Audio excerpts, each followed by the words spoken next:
सत्ता में बैठे हुए लोग हैं वो फैसला हाई कोर्ट से वो ही लाएंगे, सुप्रीम कोर्ट से फैसला वो ही लाएंगे जो वो ही चाहेंगे। कितना सही कितना गलत उसमें मैं नहीं जाता, लेकिन ये बात ठीक नहीं है। अगर जनता के बीच में ये बात चली गई कि साहब न्याय भी अगर कब्जे में कर लिया गया है, बुद्धि के ऊपर अपना एकाधिकार बताया जा रहा है, संविधान को अपने हिसाब से रिकॉन्स्टिट्यूट करना चाहते हैं, चाहे जो बोलें चाहे जो करें, मर्जी है जो करें। आज आप देखिए कितनी संवैधानिक संस्थाएं हैं जिनके ऊपर, जिनसे पूरी तरीके से संविधान के मुताबिक न्याय की उम्मीद है और उनका अपना इंडिपेंडेंट महत्व है। वो ऑटोनोमस बॉडियां हैं। उन ऑटोनोमस बॉडियों को एक एक करके खत्म कर रहे हैं। और जब कोई सवाल उठाता है तो जेल में जाओ, मुकदमे झेलो, ईडी आएगी, इनकम टैक्स आएगा। कि इस ईडी का दुरुपयोग किस तरीके से हो रहा है आज की तारीख में। सुप्रीम कोर्ट लताड़ पिला रहा है कि आप कर क्या रहे हो, फिर भी कोई फर्क नहीं पड़ रहा। सुप्रीम कोर्ट से फैसले किस तरीके से आ रहे हैं, कितने प्रतिशत ईडी के लोग कितने किस दल के लोगों पे जा रहे हैं, किस विचारधारा के लोगों पे जा रहे हैं, कितने किस पे नहीं जा रहे हैं, उनका रिजल्ट क्या है। अगर विस्तार से बात करें तो सबके समझ में आता है। जैसे आईने में दिखता है चेहरा कि आप कैसे हो, क्या पहन रखा है, क्या लगा रखा है, कैसे बाल है, वो सारी चीजें आ जाती हैं। मैं समझता हूं कि जो संस्थाएं हैं उनका दुरुपयोग आप देखिए कि लोकतंत्र को किस तरीके से ये पंगु बनाना चाहते हैं, अपने कब्जे में लेना चाहते हैं। जब चुनाव आते हैं लोकसभा के या विधानसभाओं के चुनाव आते हैं, सबसे पुरानी पार्टी जिसने वर्षों तक देश के अंदर संविधान के मुताबिक अपना शासन किया, अच्छा बुरा उसके दोनों बातें अपने अपने पक्ष हो सकते हैं, मूल्यांकन का विषय है, लेकिन उसके खाते सीज कर दो कि आप एक पैसा नहीं निकाल सकते। सारे जो पूंजीपति हैं उनको अपने कब्जे में कर लो। और वो भी चलो कोई बात नहीं, जो मीडिया है, चौथा स्तंभ है, उसको भी कब्जे में कर लो।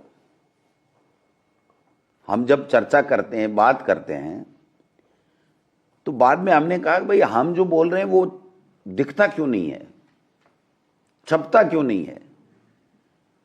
तो वो कहते हैं सब सेंसरशिप है, हमें ये कहा जाता है कि इतना ही चलाना है वरना नौकरी चली जाएगी। तो निश्चित रूप से हम सबका चिंता का विषय ये होना ही चाहिए, क्योंकि 70 साल बाद में और आज़ादी इन सब की मिलनी चाहिए, और वो आज़ादी जो मिली हुई थी वो बिल्कुल खत्म होने की ओर आ रही है। और कुछ ही लोग बात करते हैं राष्ट्रवाद की।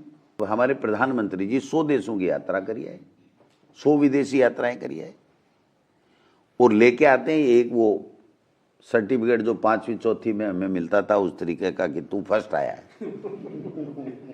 कि ये देश का सर्वोच्च सम्मान आपको दिया जाता है। वो रखेंगे कहाँ, मेरे समझ में नहीं आ रहा।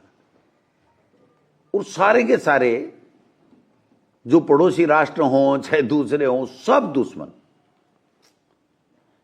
और वो लोग बाग आज ये कहते हैं कि नहीं, आप अंग्रेजी में नहीं पढ़ सकते, अंग्रेजी बोल नहीं सकते, हमारी शिक्षा नीति हमने परिवर्तित कर दी। क्या परिवर्तित की? इंग्लिश मीडियम की स्कूलें हमने खोली, समय की आवश्यकता थी, लोगों ने उसको अच्छा बताया, एप्रिशिएट किया। आते ही कि इसको तो बंद करो।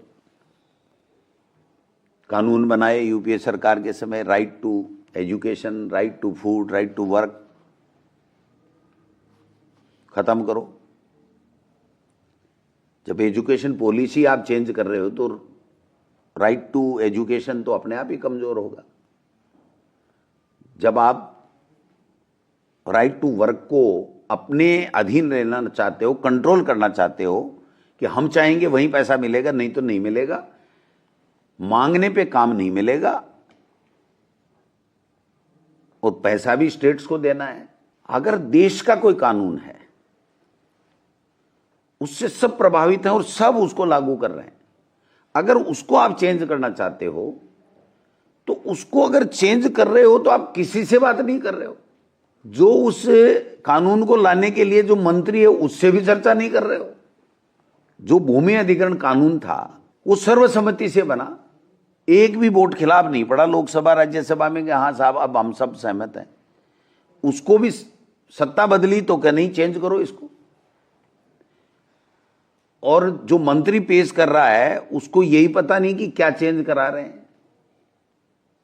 उन्होंने बेमन से पेश किया, लेकिन जब उन्होंने वो पार्टी छोड़ दी तो कहा भाई मुझे पता नहीं था किसने बनाया।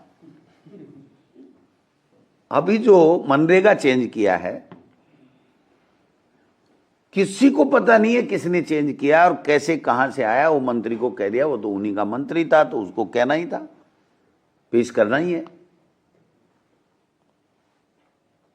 तो ये सारी चीजें जो चल रही हैं, हर चीज को अपनी विचारधारा से, अपने नॉलेज से, अपने हिसाब से उसको पूरी तरीके से रिकॉन्स्टिट्यूट करना या उसका पुनर्निर्माण करना, उसमें संशोधन करना,